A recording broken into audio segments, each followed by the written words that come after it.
Given the importance that Luka Doncic holds to the Dallas Mavericks offense, something I'm going to try to do is get into the reads that he makes throughout games and show how the defense approached guarding him and, adjustments that are made throughout games, things of that nature. And I'm going to start with this Detroit Pistons game where he had 39, 10, and 10.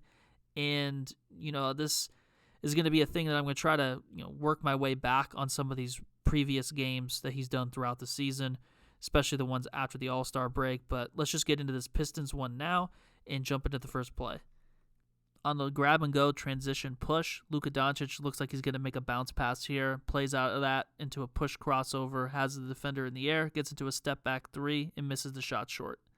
Here, Luka makes a great read, punishing the Pistons for switching Jaden Ivey onto Daniel Gafford after this ball screen. He just waits for Gafford to make himself available for the pass. As Ivey tries to front, Gafford keeps the ball high and finishes through the low-man rotation. The Pistons have a lot of confidence in Ausar Thompson's defense. Luka gets the ball in an Iverson cut, plays out of a rip and go and ISO, and now it's up to Ausar to recover, track Luka on this drive, and what he's going to do is make a play on the ball after keeping his left hand high. Luka thinks he got fouled on this one, but ultimately this was a turnover after the ball goes out of bounds. This was a creative play from the Mavericks where Luka Doncic begins off ball, and instead of using a wide action screen, he sets a back screen for Kyrie Irving and flows into a dribble handoff. And here he's going to draw two defenders after the handoff, and he's going to sell the potential pass to Gafford on the roll with multiple fakes, draw the low man, and then dart the ball to the corner with Kyrie Irving spacing, getting an open catch-and-shoot jumper as a result. Kyrie misses the shot, but it was a great overall process by the offense. This one's another simple play where Luka forces a turnover on one end and then trusts his athletic teammate, Derrick Jones Jr., to make a play in transition. He finishes through contact, gets the and one. This is another play where Luka's going to get a screen from Daniel Gafford. He's going to have space with the on-ball defender going over to get into that step-back three, and he's fading on the shot and misses short. Luka has made a clear improvement as a catch-and-shoot threat this season, and here Kyrie Irving plays out of a side ball screen and trusts that shot from Luka, and he knocks it down.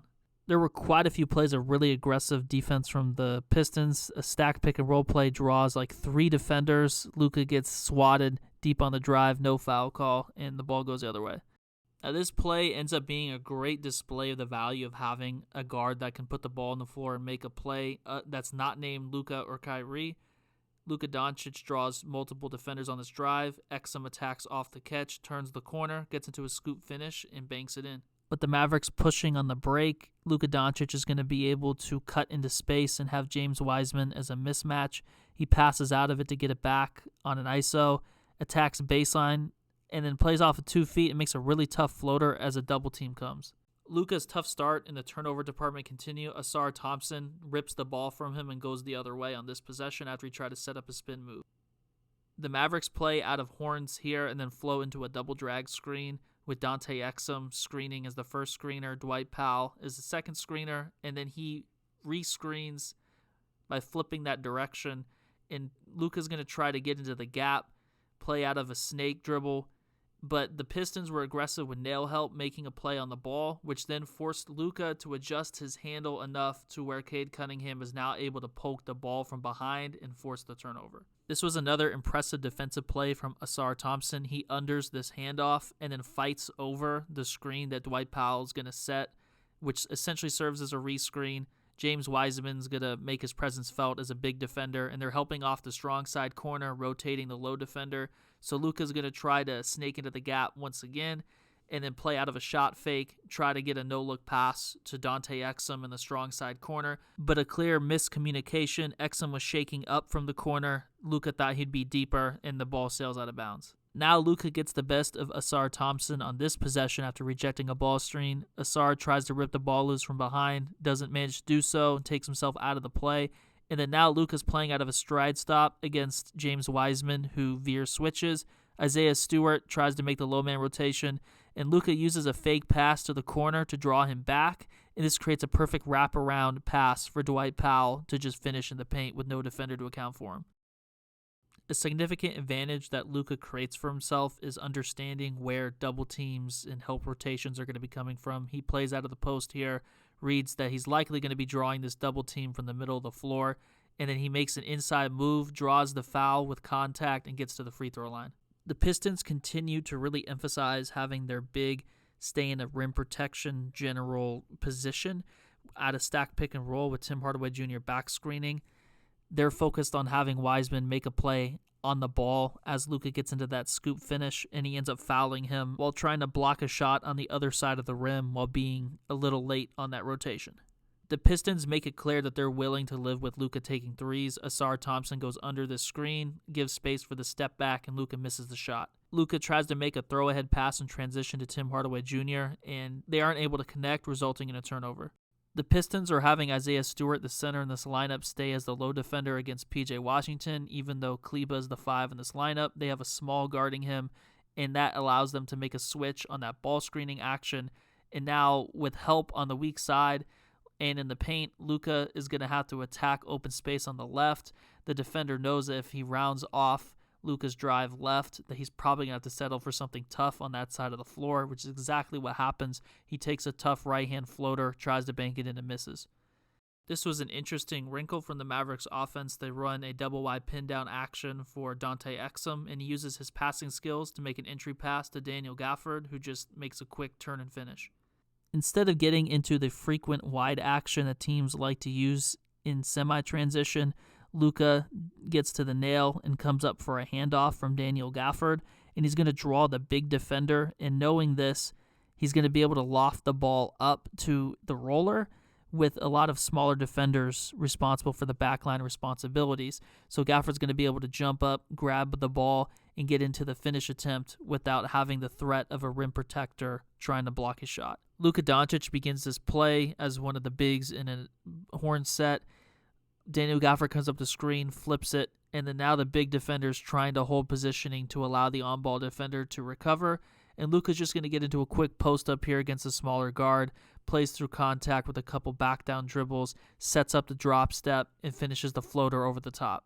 After the ball finds Luka Doncic, with him beginning off the ball to start this possession, he gets it on a handoff from Dante Exum and receives a step-up screen from Daniel Gafford, and he's going to get into the gap, pin the defender on his hip, and then wait for Gafford to seal off the big on the Gortat screen, setting up a wide-open right-hand finish on the left side of the rim.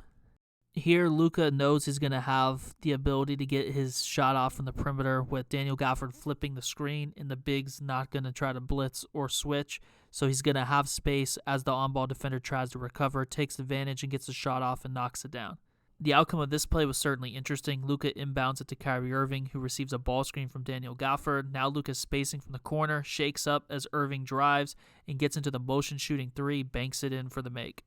Luka plays out a double drag here. He makes a great read, drawing two defenders, drags him out wide, leaves his feet, lofts the ball to Daniel Gafford on the right side of the rim, neutralizing the threat of the low defender being able to rotate over and disrupt the finish, and Gafford just gets right into a dunk. Not much needs to be said about this play. Luka brings the ball up and gets into a really tough shot.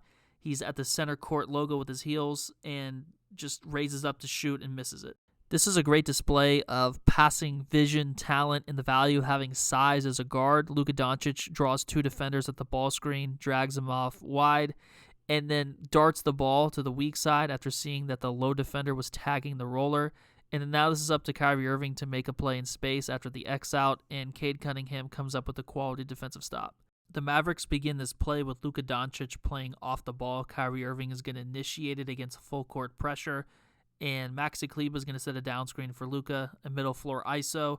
And now Luka's going to wait for the floor to clear, attack the left side of the floor, play off of 2 feet, use a fake, throw off the defender, use floater touch, and complete the play.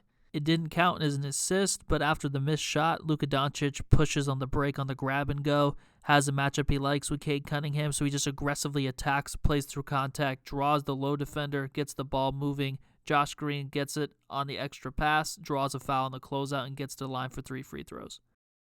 This play features a greatly executed Gortat screen from Maxi Kleber for Luka Doncic. Here, the on-ball defender fights over. The big is playing in drop. Luka pins the on-ball defender with a hostage dribble, waits for Kleber to seal off the big, and then gets into the finish on the right side of the rim. After forcing a missed shot on one end, the Mavericks push on the break, get the ball to Luka Doncic, and he's going to already have Isaiah Stewart on him, so he's going to just try to break him down.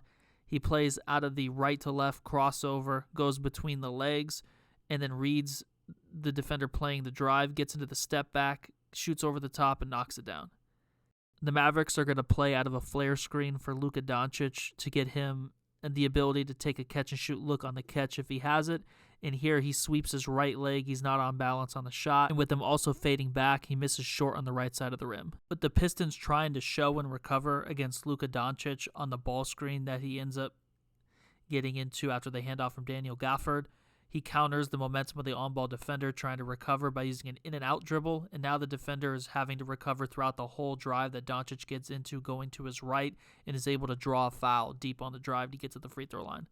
Luka plays the role of decoy here. He's going to play out of a ball screen from P.J. Washington and just get the ball to the second side, allow Kyrie Irving to get a screen from Daniel Gafford, play into the gap, get into a short-range floater, and makes the play.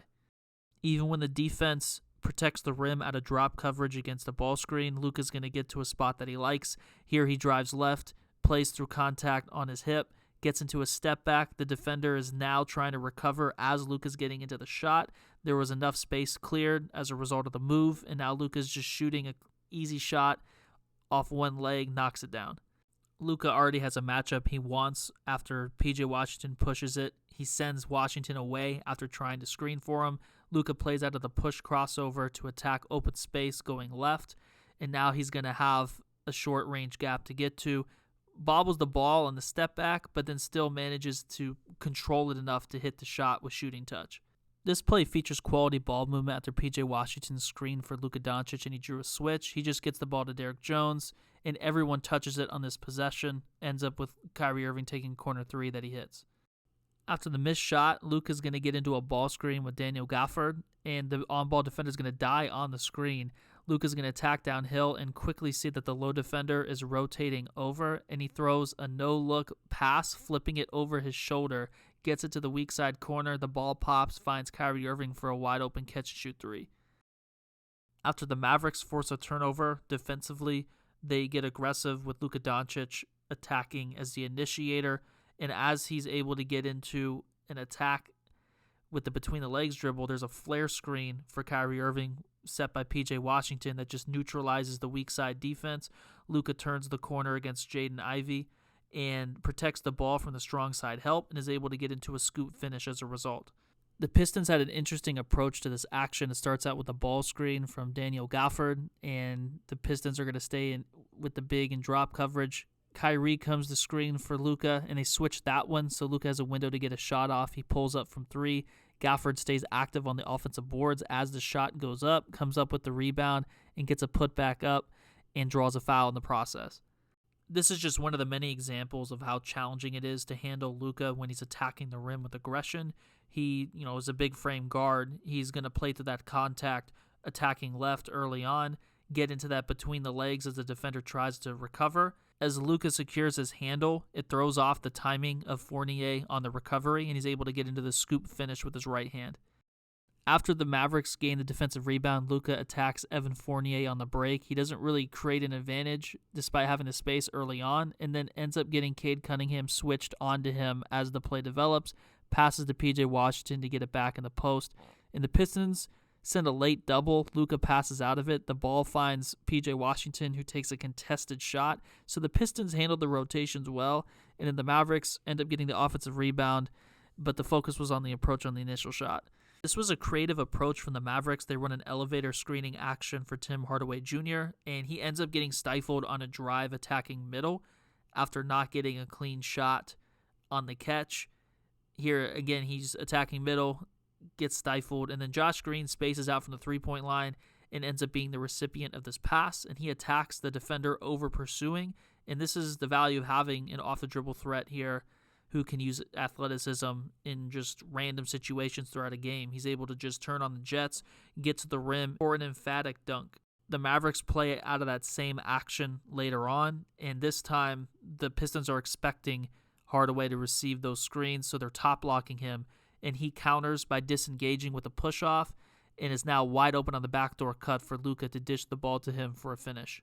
Up 20, Luka settled for a tough shot on this possession. He ends up getting the ball for an isolation on the left side of the floor after the initial attack left, gets into a tough contested step back, and then airballs it. This was clever from the Pistons defense. Luka Doncic ends up getting the ball in the middle of the floor, attacks after bringing up Daniel Gafford to set a ball screen, tries to drag those two defenders out wide, but as this happens, the low defender is in a position to take a charge. Gafford just crashes into him as Luka makes a really high-level hook pass with his right hand to get the ball to the roller, but again, that contact forces the turnover after the charge. Tim Hardaway is going to come up to screen for Luka Doncic along the sideline, and the Pistons are going to show and recover and then contest Tim Hardaway's catch-and-shoot jumper, and the shot is offline. The speed that Luka makes reads out of ball screens is highly impressive and on display here. At a double drag, he reads Gafford slipping, getting behind the big who's playing up in ball screen coverage, and now this is completely up to the low defender, Jaden Ivey, to rotate off the weak side and disrupt this pass. Luka throws it to the right side of the floor so Gafford can have the ball protected and get into a finish against a smaller defender, and this is just flawless execution. Luka Doncic is going to get a ball screen from Daniel Gafford, but he's going to reject it and then pass the ball to the weak side as the roller is being tagged by the low defender. And this is up to Derrick Jones to make a play in space against a recovering defender on the closeout. And he changes directions after being cut off on the initial attack, gets to the middle of the floor, finishes at the rim. On the break, Luka Doncic is going to read that Tim Hardaway Jr. is open after filling the wing, makes the throw-ahead pass, trusts him to hit the shot, and the shot is offline this time. After the Mavericks defense gets a stop, Luka Doncic makes a risky throw-ahead pass to Daniel Gafford, who ended up being in a crowd on the catch, and two defenders collided into each other, which allowed Gafford to secure the possession, and he gets fouled hard by Jalen Duren, which started that scuffle. This was a great example of creating advantage out of a ball screen rejection. Luka sells the on-ball defender on the potential use of a middle-floor ball screen, and he uses a hesitation push crossover to get downhill, and now this forces James Wiseman to handle guarding 2-with-1 after starting at the three-point line. This is a very difficult situation to find yourself in as a big defender because it's a lot of ground to have to cover, and the timing has to be pristine as the drive develops. Even with the strong side help stabbing at the ball, Luka protects it and is able to get a well-timed late lob to Daniel Gafford for the alley-oop finish. This one was an impressive play from Daniel Gafford. Luka's going to get the ball to him after this double-wide pin-down screening action, and then the Pistons are trying to deny Luka, so Gafford just turns and attacks. He keeps it and gets to the free throw line playing through contact. The Mavericks are going to play out of a double-wide pin-down action with Derrick Jones Jr. curling after the first screen, and the Pistons make a great read, just jump the pass, force the turnover. This was a crafty play from Luka Doncic to ultimately draw a foul. He has a matchup he likes early on in this play, just tries to break him down and gets into a stride stop, shot fake, gets him in the air, takes the shot, and gets to the free throw line after drawing the foul. If you made it to this point of the video, I appreciate you for taking the time to watch this breakdown. And if you could like my video, subscribe to my channel, share this video if you feel like it, I'd greatly appreciate it. And I also appreciate the continued support from everyone who does tune into this stuff, whether on my Twitter page or on my YouTube channel when they, don't copyright block and take a week for the unblock to happen. And, I'll continue to put these videos up on both platforms. So if you do want to get these early, I'm pretty much having to post these on my Twitter channel on @GrantAfseth when these do get blocked, which is happening pretty frequently until the appeal process comes through. So just figured I'd mention that in this outro. So thanks again for the support.